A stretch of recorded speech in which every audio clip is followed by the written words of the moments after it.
Well, first of all, this idea that healthcare providers have the right to discriminate and not provide a necessary health care to anyone at all for, you know, reasons that are beyond that person's control. As far as, this is something the federal government is trying to put into law right now, so they're trying to create policy that says that, we are going to carve out the right of people with certain religious views who are doctors to deny health care services to LGBTQ people or transgender people.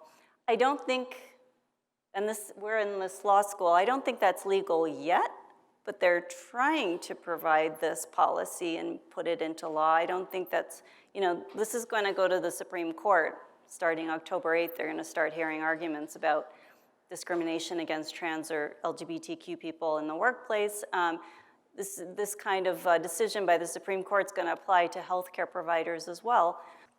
My personal opinion is it's wrong, and I don't think people who go into healthcare in general go into healthcare thinking that they should have the right to deny an innocent person care just because they don't like that person for some reason. I don't think that's how our medical system works. So no, I don't think that's right, and I don't think it's legal currently.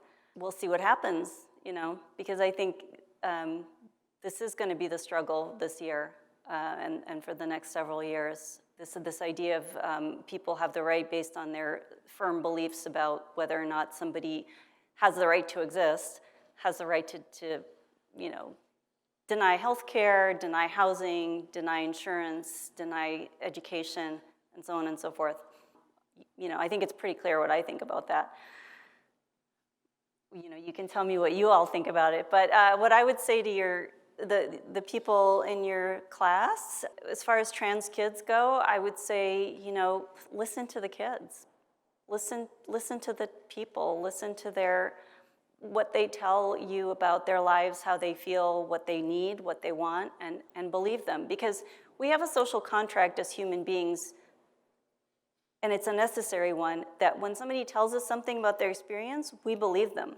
Because we have no other way of knowing. When a person comes to a doctor and says, I have a pain in my stomach, the doctor, by default, should be believing what they say because they're not inside that person's body feeling what they're feeling.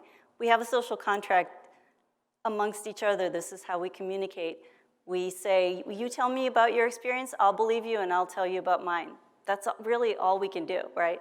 It's the same goes for trans kids and trans adults, is when they tell you what's going on with them, believe them and listen to them. They're just like everybody else.